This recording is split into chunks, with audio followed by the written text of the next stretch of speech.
A world where two short-term rental bros come together. What? Not in that way, bro.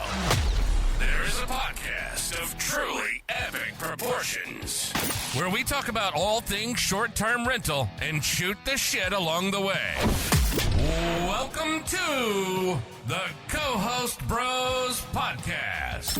Here are your hosts, Matt Codd and Austin Spitz. Hey everybody, welcome to another episode of Co-Host Bros. My name is Matt and I'm here with my co-host Austin, and today we're going to have an episode of bullshitting. That's what we're going to do today. We're going to bullshit, right Austin? Yeah, let's do it. What's going on, everybody? Happy to be here. Let's do some of that. So, anything new with you? Yeah. So something new with me is this one sucks. So buckle up. One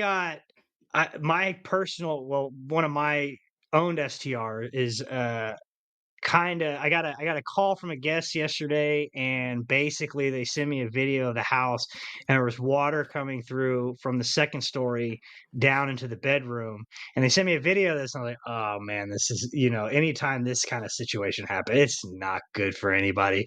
So they were real understanding about it, but we had to get somebody in there ASAP. So yesterday I had to send a guest home, and they were very understanding. We have close to 100 reviews, pretty much all 5 stars. So this kind of stuff's not normal.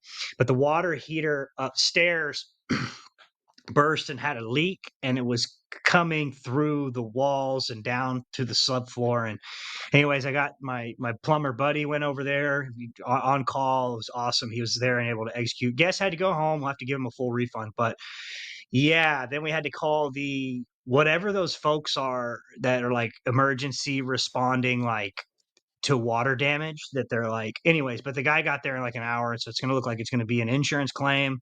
It's going to be expensive. So luckily my deductible is pretty low, so I'll have to hit that, and then hopefully it's covered by insurance. But yeah, I think we always share our wins, and we talk about, look at me, I signed this client, look at me, this, and that. But we don't talk about the dark and ugly side of property management. And I got, smashed in the mouth yesterday and still going through that. They're ripping out the drywall, trying to get everything fixed. So I never told you about that, but you asked what's new. And No. That's crazy. So yes, that's always having good insurance, people. yeah. There's And that. absolutely. And then you want, obviously, this is not even what we plan to do here, but I do want to plug this. You need short-term rental specific insurance, and then you need whatever it's called. You need to make sure you have loss of income or whatever, something like that. So when something like this happens, I'm going to have to clear my calendar probably for the next month and find allocations to other properties for the guests. And I'm going to have some income coming in. So you need loss of income when something like this happens. So the insurance company will send you a check for, I guess, whatever the amount is, or the projected revenue you would receive. So while my house is getting repaired and I'm getting screwed over in this situation by bad luck, I'm hopefully getting a check. So I'll report back and see how all this plays out, and let all our listeners know, how it went down. But yeah, anyways, gray cloud over the All right. episode. Let's get back to the fun stuff. But yeah, No, just there's wanted to some share good that. lessons. Good lessons. Service your water heater, folks. Change the anoid rod. Drain and fill your water heater, which obviously was not happening on a regular basis. And sometimes you can't do it because if nobody's done it, then you can't get the thing to drain. But yeah, service your water heater. I know that from now on, Austin will be having his water heater serviced frequently. Was it in your attic? Is that where it was? Yeah, it was just upstairs, and full transparency. It was like, I mean, it was just it's an older house. So like that water heater probably came with the house, and it was just, yeah, probably neglect. But I had the home inspected and everything, and it's almost to my point where it's like this what the damage was should have been in the inspection report, which it wasn't. So I don't know. It's a mess, but yeah. Yeah, I gotta change my water heater at my personal residence too before that happens. Just thanks for reminding me that I have to lug my ass up to the attic and change the water heater because I should, because it's the right thing to do. So cool. That's crazy. Hopefully, it doesn't cost you a lot of money, but like you said, with the proper insurance, you're not going to be losing any income probably on that. Just as deductible, and hopefully the deductible is low. Um, Sucks for your guest. Hopefully, you're able to rehome them into one of the houses that you co-host for, so that way you can still make some money, right? And it'll all work out. And I'm assuming you'll let everybody know. So I wanted to talk about it. So we did discuss it a little bit on our Q&A, which may come out before or after this. I wanted to discuss what was going on with Vacasa. And if you guys don't know who Vacasa is one of the shittiest rental managers of all time. No, I don't know of all time. I'm sure there's worse. But it's a huge company. They manage a bunch of rentals, vacation rentals across the nation. Their average star rating is pretty low. They don't really care. And if you're looking for co-host deals, they're probably the best customers to target, especially if you know that you can improve it and you can show a dedicated plan to your clients on what you can do to improve it and what you could do that they are not doing. So that's what we're going to start with that. Um, so the article is that Vacasa plans to lay off 320 workers, which is 5% of their workforce, and the COO is to leave. They're saying that the layoffs are designed to align the company's expected cost base with its 2024 strategic and operating priorities and continued achievement of adjusted EBITDA profitability in 2024 against a wide range of outcomes, Vacasa said, which to me, a wide range of outcomes is you're managing poorly and you're not making money. So what do you think on this, Austin?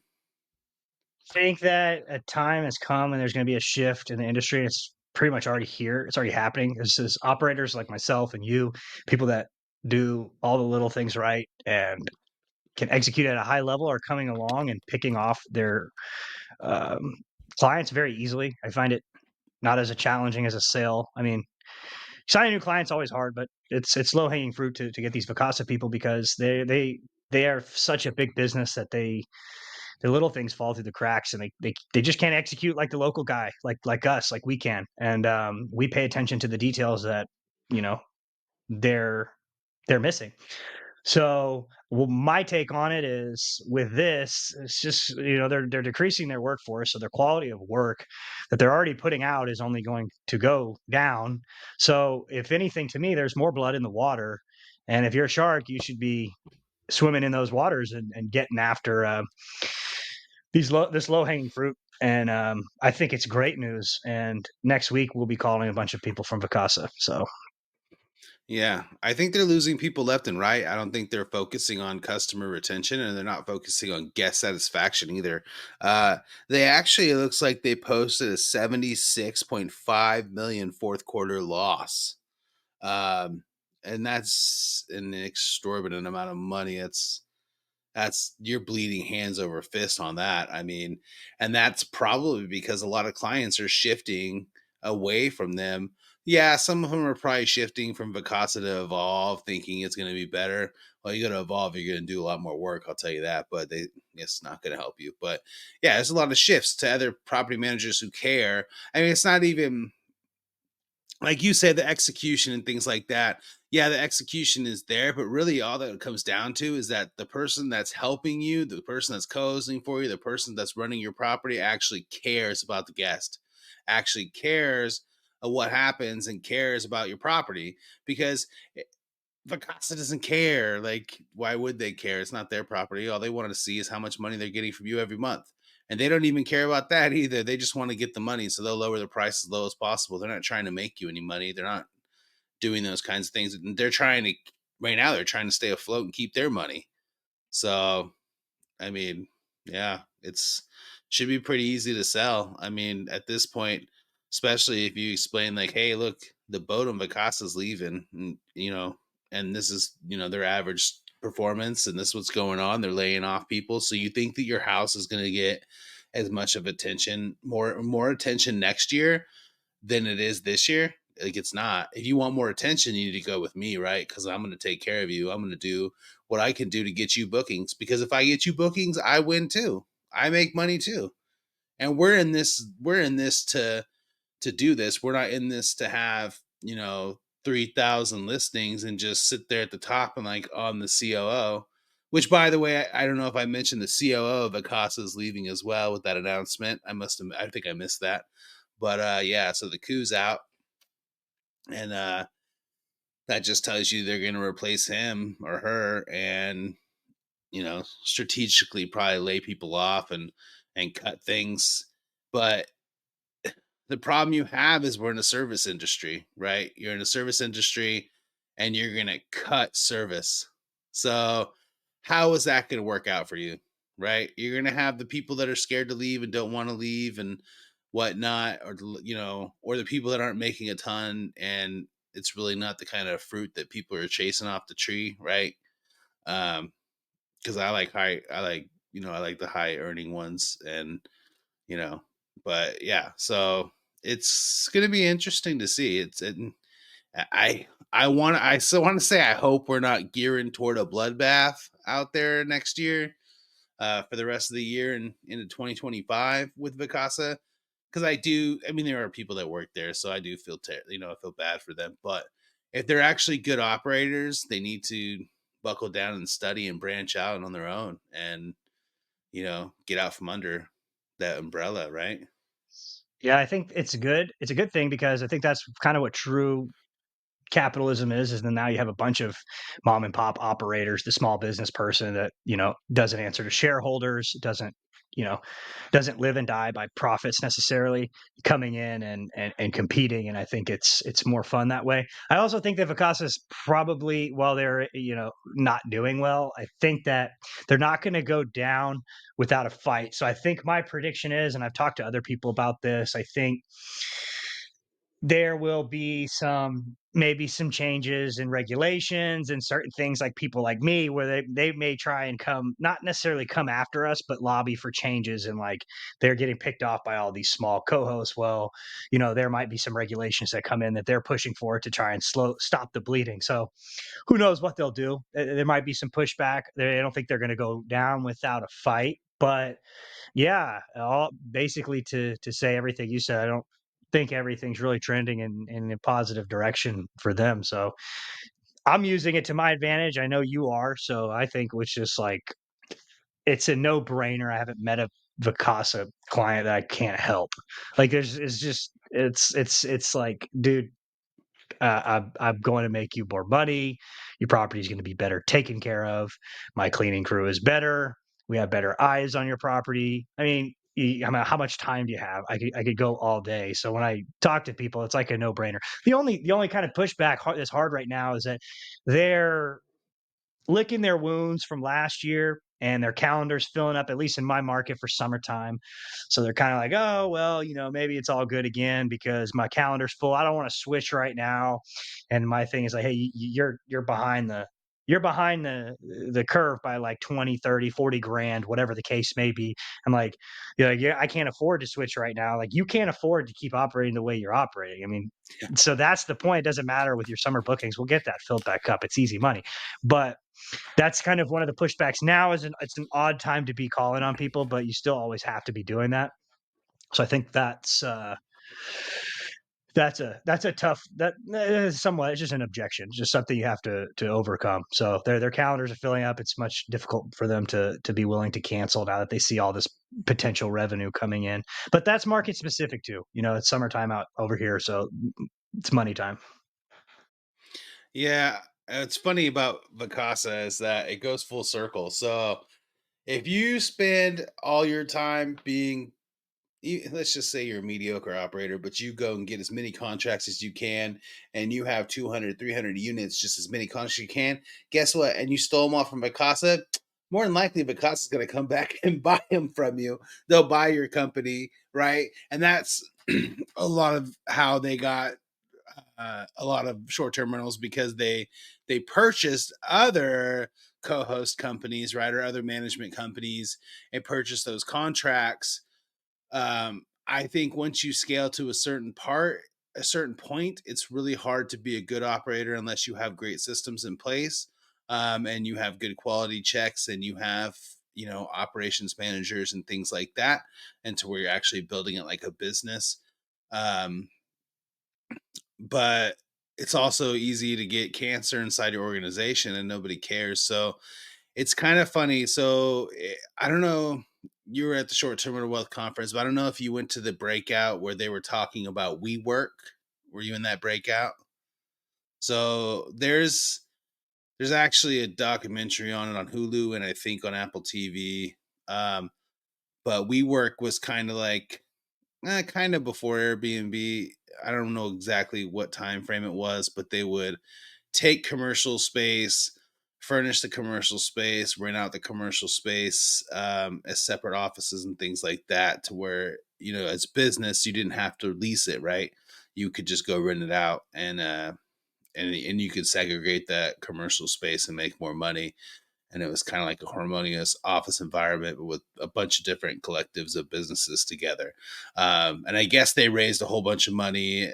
The moral of the story: guy raised a whole bunch of money and eventually crashed and burned. Like raised a whole bunch of money, pretty much acted like he was like the god of everything. Spent a ton of money on WeWork parties and this and that. But you'd have to. I can't tell the story as good as the guy who told the story during the Short Term Rental Wealth Conference. It was really good. But there are also stuff on that, and I feel like that's like Vacasa. They ramped up so big and bought so many contracts and bought all these little mom and pops out.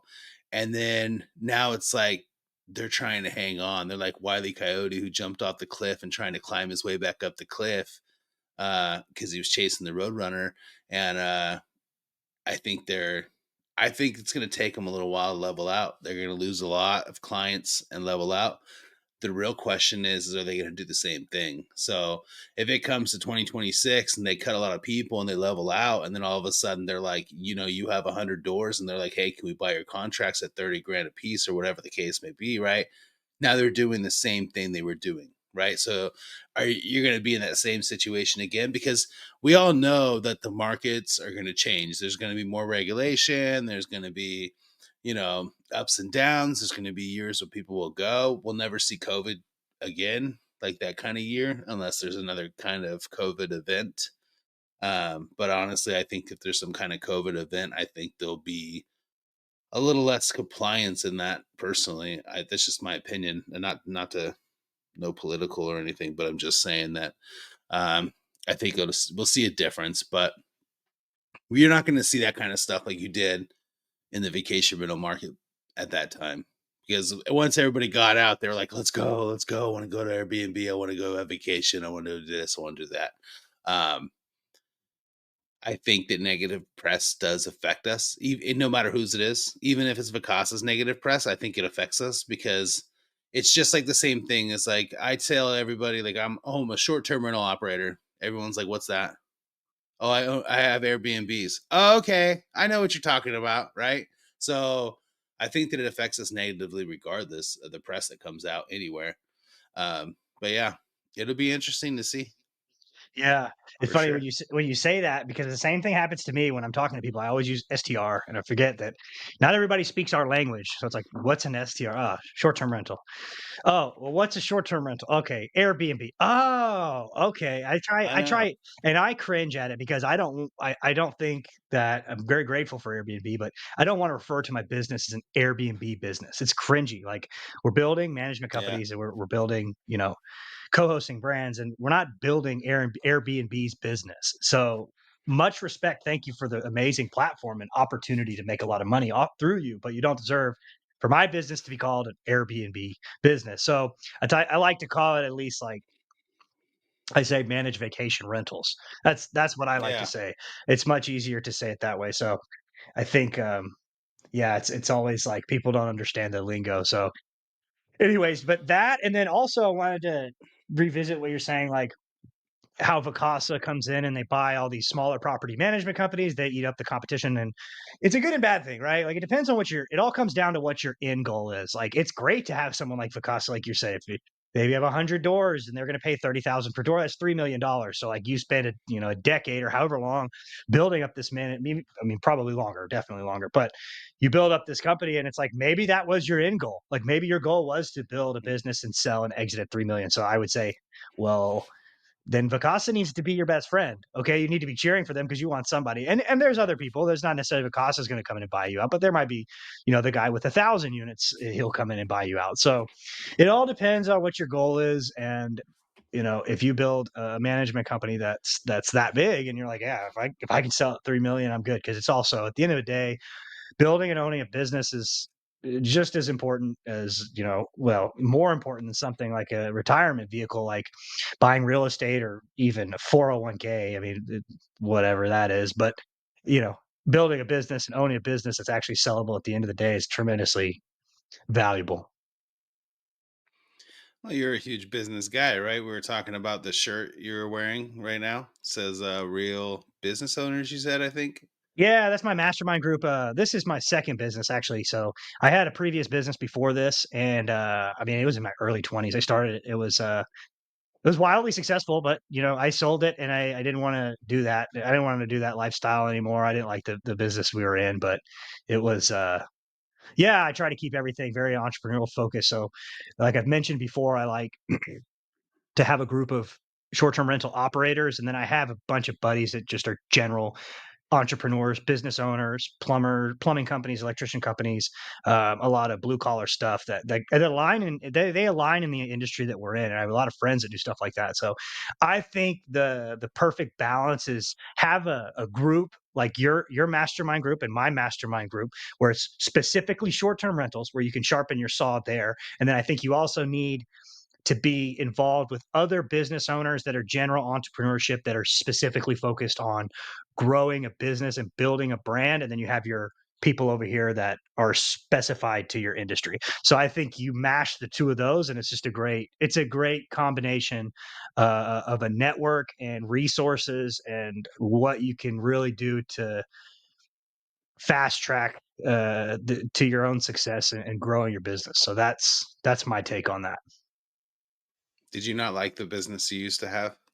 No, so I'll tell all the listeners what I had. Am I getting too personal? That's No, why. no, no, I don't care. I sold it, so it's all good. I mean, it Okay. was good enough to exit it, and somebody wanted to pay us for it. So, anyways, it's we had a party bus company, and what it was is basically transportation for college kids. So, my first job out of college, my W-2 job, I worked in actually College Station.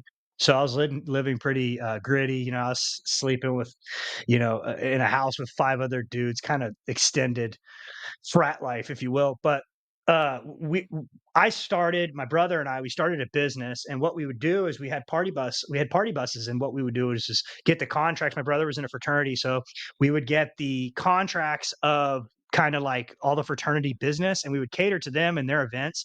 And we had it was a greasy, raunchy, bus venture, but I mean we were booked every weekend, months out.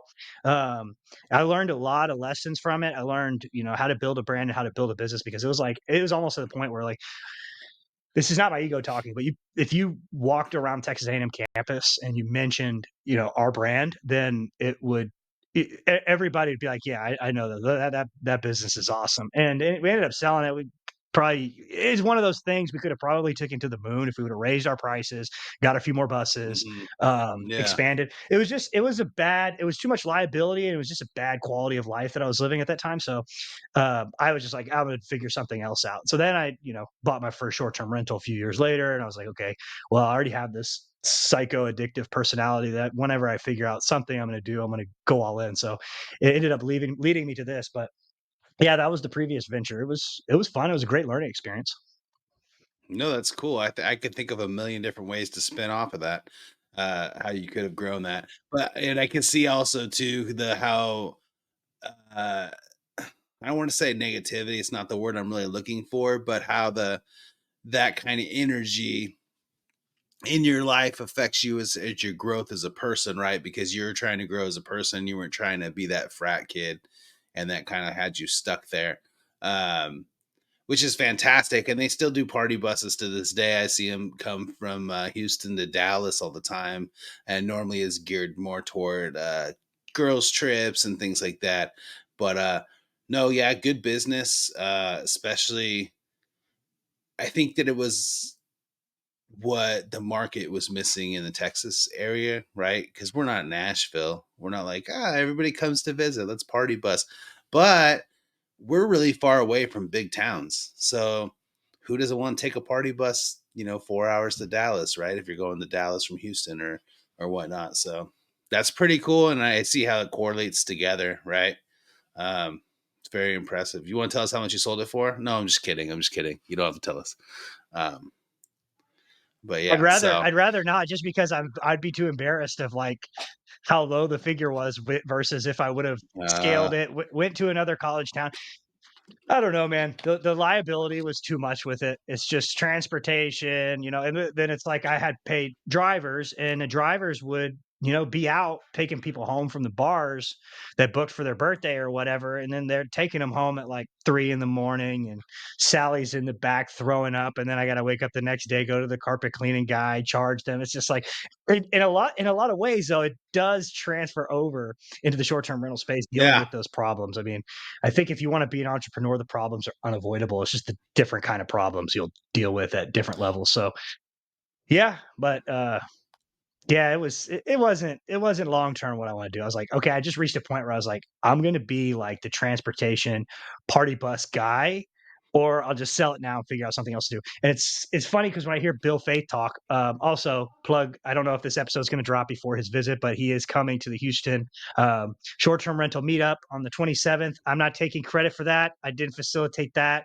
My boy Matt did. So props to him. But anyways, what Bill talks about sometimes when he's on stage or whenever he's speaking, he previously owned, I'm sure you know, like a limousines type company, and yeah, so I can relate to a lot about what he says. And I'll probably end up talking to him about it when at our event on Wednesday. But I don't know where I was going with it. But yeah, he's similar background there.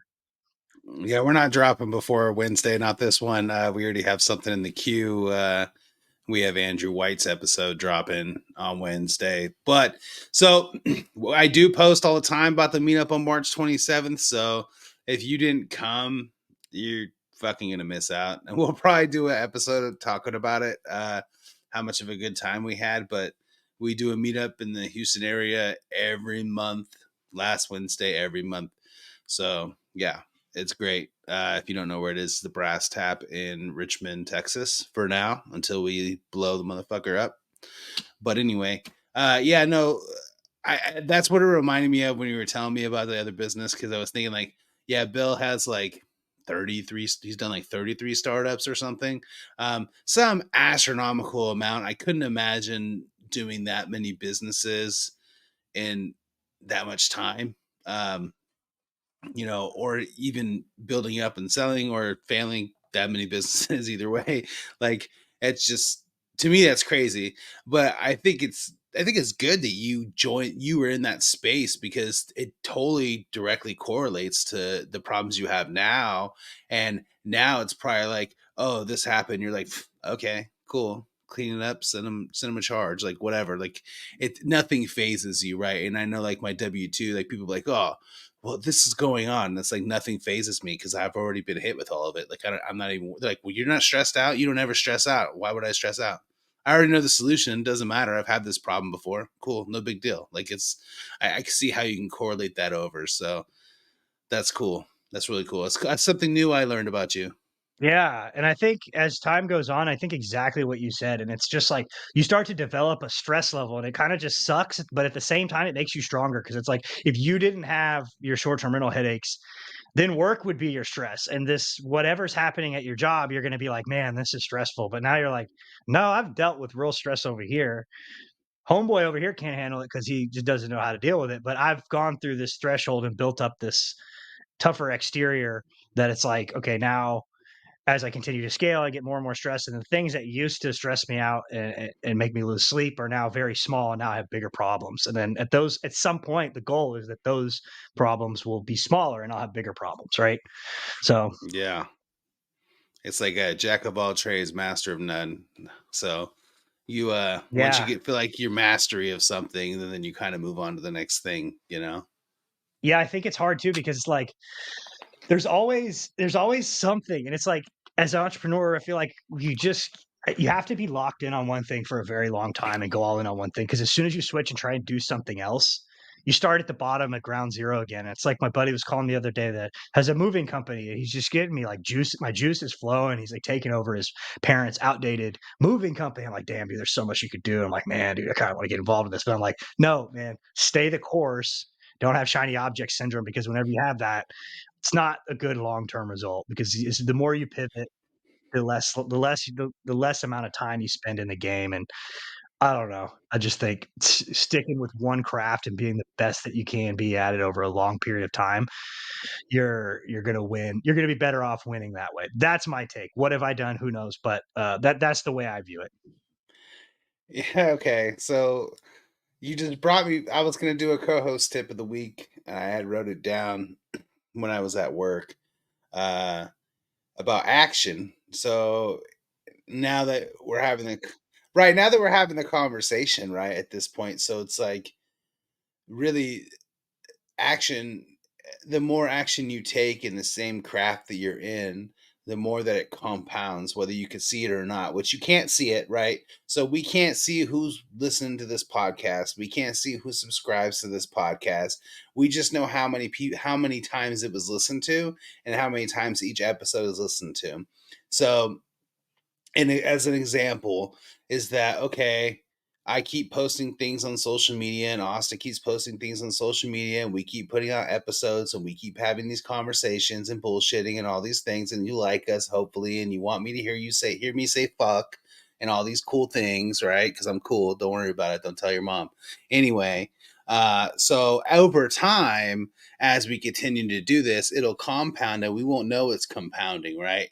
And then at some point, something will happen where it bursts, and you'll see the fruits of the labor. So for this podcast, I don't know what the fruits of the labor is. I think that it's really kind of just helps us really mastermind with other people and be able to record it so you can listen and learn, and that we can listen and learn. And I really just think it kind of helps us be able to bounce off each other. But action, if you take action in anything over and over and over again, eventually you'll get a reaction. It takes time. Um, it's the same thing in the corporate world. I I have a profession where I go to a lot of shitty places that are ran terribly, and I have to go fix those things. So I talk to it about as if you're pushing a snowball up a hill, and you continuously push a snowball up a hill, and it's hard to do. And once you get the snowball to the top of the hill, it gets bigger and bigger and bigger. So that's really what action is about, right? So action is getting that ball over that hump. And then once you hit that hump and you go down that hill, it just gets bigger and bigger. Like it just compounds and compounds and compounds and compounds. It's like compound interest. It just compounds. And next thing you know, you're like, holy shit, like I'm the man. I had no idea, right? So that's where I think action what action is, at least to me. So Yeah, I agree. I think that it's the results are compounded, and for full transparency, haven't been in this too long, but the results show, but they don't show in days, they don't show in weeks, they don't show in months. Results show in years, and eventually decades, and then you can really see the difference. It's like when you're starting like a workout or exercise journey that I went on over like the last 2 years. You go to the gym every day, but you're not going to notice the results until like months. So I compare it to that, and then just to piggyback off kind of what you said is like it taking a long time, and a lot of entrepreneurs refer to this as a hockey stick, right? So a graph in the shape of a hockey stick. It's like it starts out flat, and it's all that legwork you're putting in, and then at some point there's like a pivot point, and it just hockey sticks upwards. So I feel like that tends to happen in business, but you have to get those few licks out of the way. You got to get punched at the beginning, and um, yeah, and then right, eventually yeah, you'll hit it. yeah, and like you said, over years and stuff like that. Really, it's the effort too. So you can compound something in 6 months if you wanted to, but it's I mean, it's the amount of effort you put in. It's the amount of time you take to learn. It's the amount of stuff that you did. It's the same thing. Like we talked about it, the meetup thing. I put a lot of effort into the meetup. I put a lot of effort to get people engaged in the first one, and we had a lot of people show up, right? And that effort already has paid off because now we have Bill coming, right? Which is going to be epic. And now, what this creates, at least the way I look at it, is that creates FOMO for other people who are influencers in the short term rental space to want to come out, right?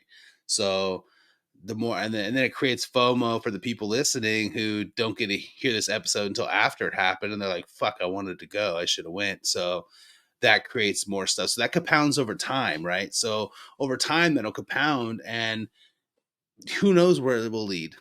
It could lead to anything. Like, the more you get around other people that are doing the same thing, talk to people, it's hard.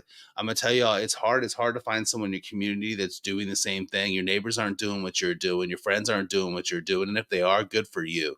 And if they're not, you need to find a way to find people who are involved in the space so that you can have conversations, bounce stuff off people, mastermind it together, do all these kinds of things. Even if you have to pay, I had to pay. I paid to join a mastermind system because I had to, because I didn't have anybody around me that I could talk to besides my wife about it. So that didn't help us. I felt like I was never going to go anywhere else to another level without doing those things. That's how I felt personally, because you have to find a tribe, right?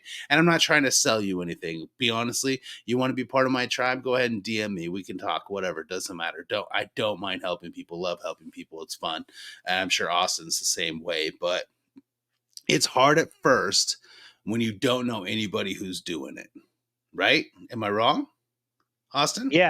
Yeah, no, that's true. I think business doesn't get done behind a computer. Business is done by shaking people's hands, meeting people, and I think true entrepreneurs, there's no shame in the game. Like the people that are operating even at the highest level, they pay for their friends. It is what it is. I mean, they're in groups, they pay for these groups, and the ROI on the networking and the relationships and the business deals that come from this, and the learning experience for paying a monthly fee to be surrounded by these people, it's massive. Like, it's just an investment into your network, and it's just a business expense. I couldn't agree more. You have to be around these people that are trying to execute and get to the next level, because if you try and do it all yourself, it's just not gonna. It's not gonna work. Right. It helps propel you to the next level. So it's hard though. It is hard, especially, I mean, like when we talked, you were like, "Oh, you have so many systems in place. How many freaking houses do you have?"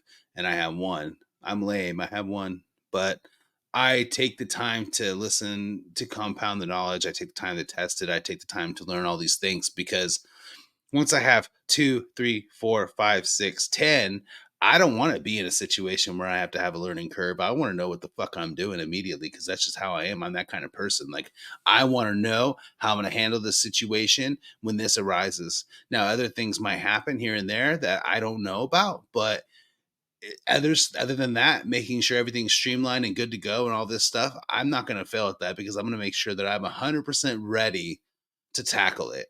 Right. So it's like studying for an exam, which I wasn't a good studier. I wasn't good in school. FYI, everybody. Terrible. But yeah, that's the way I look at it, though. Like, I want to feel like I'm mastery before I have so many that I don't want to get mastery along the way. I like to do other things along the way, like this podcast right now, just bullshitting it along the way. We did not script any of this, by the way. We're just fucking talking. But yeah, so it's just how I look at it. It's authentic. That's what we're trying to be here. We're trying to give you the real. But anyways, Right. yeah, that's pretty much all I got. Anything else you want to touch on before we head out of here? So there is one more article that I saw that and then we'll get going, because I do have to go to German Fest with the family in Tumble today, apparently, and I forgot. And someone keeps opening the door and popping in. So Verbo actually stopped taking Hugheslit reservation rentals after complaints of cancellations, which if you don't know what Hugheslit is, it's Houzlet. It's like a Vacasa, it's smaller, but they stopped taking them because people's reservations were getting canceled. And that just brings me to, the integration with Verbo in general is just terrible. I mean, we talked about that a little bit on a different episode. So this man booked something. A retired school principal booked something, and it was a condo in Sarasota, Florida, for January and February. They paid a $5,700 deposit plus the first month's rent plus a fee of $800 to Verbo. And when they got there, the reservation was canceled. And all Verbo did was give them a listing of where else they could go. And that they refund their $795 fee. Houslet agreed to process the $5,700 deposit, but never did. So after some digging, the person who booked it, his name is Frank, found out that the listing was fake on Verbo. What do you think about that? I don't really know who this Hughes who the hell they are, but sounds like Frank got fucked. That's what it sounds like. I don't know. It Sounds like it did. Frank learned a lesson to not use Hugheslit anymore. But I don't know. Yeah, so it took ABC to ask Verbo and Hugheslit about Frank and Karen's refund, and the credit card company actually reversed it. So it took the news to make the credit card company reverse it, and pretty much Verbo and Hugheslit didn't do shit. So one, how are we getting fake listings on a Verbo account? Like, why aren't we asking? We especially when it comes to vacation rentals, you should be asking. They can ask you for any kind of documentation, right? Airbnb, if they want to, they can ask me for my escrow papers to show that I bought the house, or show me the other person's escrow paper, the deed, or whatever the case may be. How come a big company like Verbo is not validating that these listings are accurate, or even Hugheslet? You when you take on a new listing, you validate that your listing is accurate, right? You go to the house, right? Or whatever. You get information from the owner. So I think that's crazy. That stuff. That's what's going to create standardization too. It affects the customer. It does. It constantly going to affect the customers, and affecting the customers affects us because they're going to think that we're shitty too, right? Yeah.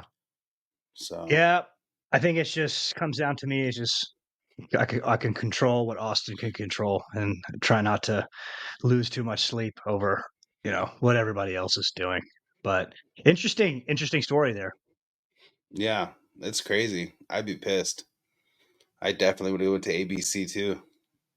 So, or I would have had some choice words, one or the other. But yeah. So I guess we don't really have much on that either today. So just keep us updated with your house and the water. We're gonna shorten out the episode today because we got a couple things we need to do. Like I said, I got to go to German Fest and drink some beer. Have a good time. But we appreciate y'all listening. We hope that you follow us and like us, share, compound that action that we're taking, and we really appreciate it. And hopefully we hit the nail on the head. That's the new catchphrase, the nail on the head. Is that it? Yeah. No, I don't know which one's the proper term anymore because we keep switching it with the wrong one with the right one. So On purpose, too. hit the nail on the head is the right one, but we say hit the No, head no, on the no. nail. Hit the head on the nail is the right one. We say hit the nail on the head, No, no, right? no, no. I don't think Oh, you we can. we gotta okay, so we have to Google this before we leave because we don't really know the answer. Let's see. We're Hit the gonna nail. Google You hit the this nail. You up. hit the term is hit the nail on the head, and then you said hit the head on the nail. Hit the head on the nail. If you think someone has hit the nail on the head, you think they're exactly right about something. And we hit I can't believe that we just went for that for like a whole minute and a half and we don't know what the fuck we're talking about. Yeah, I think the ADD for both of us is starting to wander. So Oh, that's uh, good. Let the ADD add up. Like, subscribe, follow us, co-host bros on all social media channels. We appreciate y'all listening, and thank you so much. Have a great day. peace. The Co-Host Bros Podcast.